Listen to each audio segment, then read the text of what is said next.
everybody, it's Anne the Purple Goddess. I'm here for my Tuesday time with you at Purple Goddess Enterprises. And this is a time when we focus on a tarot card as a way to understand symbolic language. And we've got a really profound card today. So I'm here with my magic wand and my purple gloves.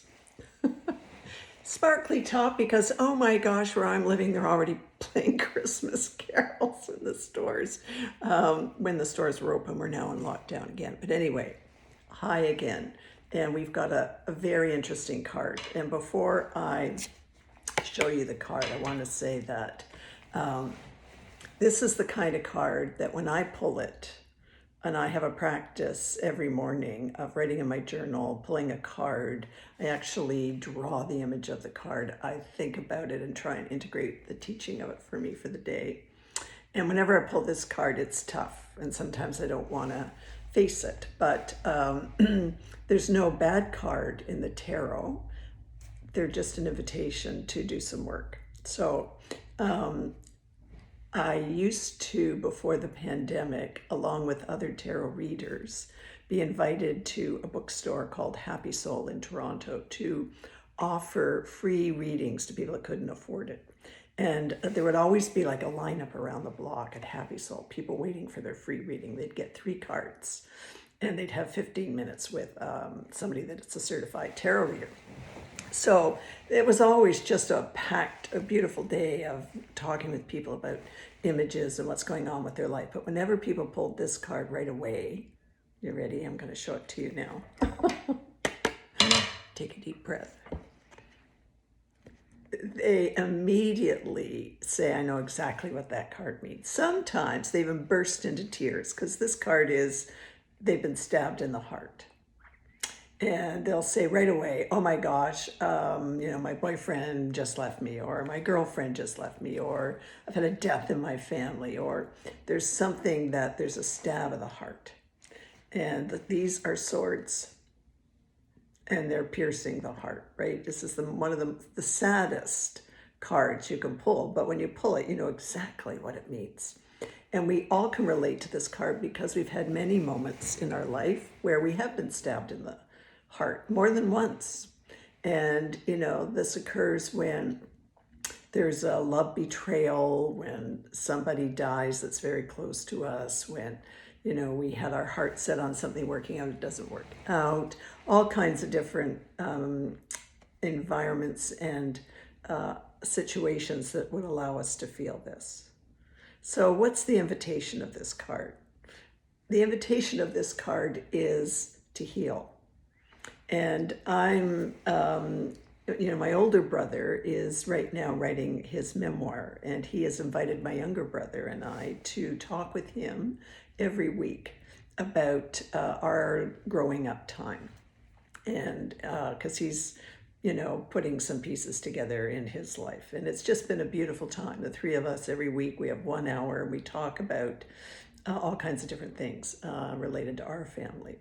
But one of the legacies of my generation, the baby boomer generation, is that our parents and institutions, in order to control children, related to spanking at home and strapping in the school.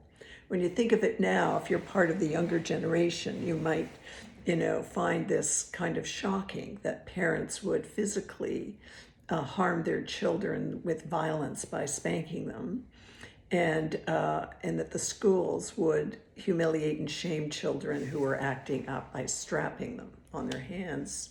Private schools, they strap them in other places. And so there was tremendous shame that we encountered as children through these, what we now understand to be acts of violence. And our response, our natural nervous system response to these situations was what they call the 3 Fs: fight, flight, or freeze. So we either took off, or we fought back, or took it out on somebody else, or we froze our emotions.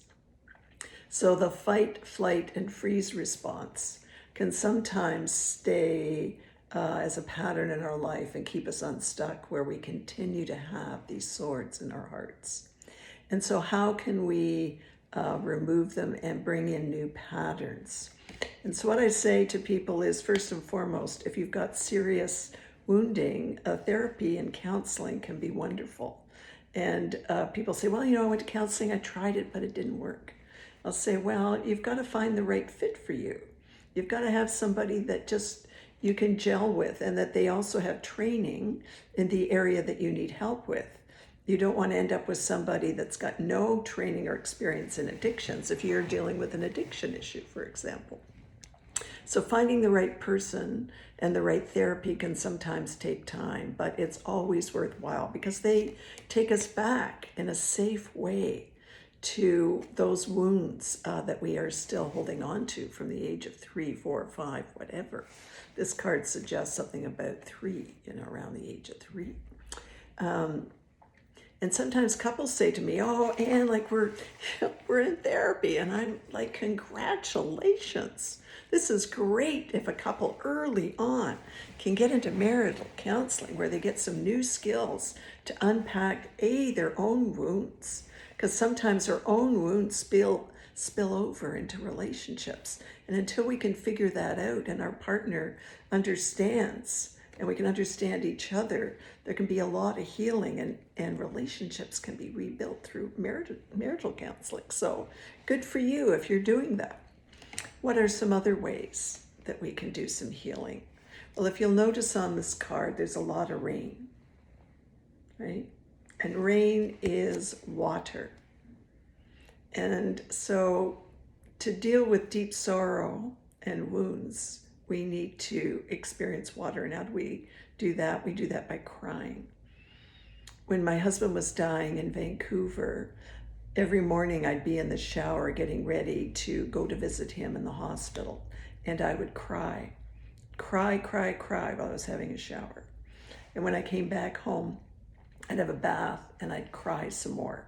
And so this became my release valve, my pattern every day. But it bothered me, like I'm crying. And I phoned my cousin and I said, I'm crying in the shower and in the bath every day. And she said, oh, Anne, chicks cry in the shower, in the bath. And it was just, she had this kind of flippant response, but it was just the right thing to say to me about, of course you would be crying in the shower, in the bath. So if you're finding that you need to cry, that's a great place to do it. And, the water's kind of healing if you're in the shower, and if you're in a bath, the water's surrounding as you let go and taste and feel the salty tears because you're healing your wounds. What are other things we can do to deal with these swords and these wounds? Well, there's the shaman. Shamans have some great teaching. And I follow the shaman's view on YouTube. And Alberto is a great shaman in the United States. And he's teaching people how to be their own shaman and how to have little fire ceremonies where we can release wounds from the past, and how we can call in, the element of fire. And it can be a simple ritual where you get a stick and light it. And you've got a little, bowl, a heat-proof bowl, and you're blowing into the fire and releasing and saying out loud, I release this sword. I release this sword. I release this one. If they're names of people, we put the name of the person on there. If they're, some kind of horrible shaming thing that we endured as a child, or abuse that we endured as a child. When children experience abuse, it's not their fault. It's not their fault. Somebody in a position of power and authority abused that power and authority. And, there's healing to come. So one of the people who is a tarot reader online, his name's Rambling Mike. Whenever he pulls this card, he has a huge following. Whenever he pulls this card, he says, okay, are you ready? We're going to shake these swords out. And I've learned, watching him over a long period of time, that I turn the volume down on my phone because he's very dramatic about it. We're going to do that exercise we're going to do that exercise. Only because I'm the purple goddess, we're going to do it in a really gentle way. But this is what we have to do. Are you ready? Let's take this sword out. Okay? Ow. Out it goes. Let's take the second sword out. Out it goes. Let's take the third sword out. Out it goes. And when we take the swords out, we are left with a beautiful heart. Our heart. And what we've been holding on to in terms of fear, sadness, sorrow, we can let go. And we can embrace, we can move from fear to love. Because the next card after the Three of Swords is the Four of Swords. And when we do the work, it's time for sleep. Here's the person who's fought the battle. He's lying down, and he's in kind of a sacred place, which is represented by the stained glass window. And the stained glass window's got the word Pax encrypted in it. Pax means peace.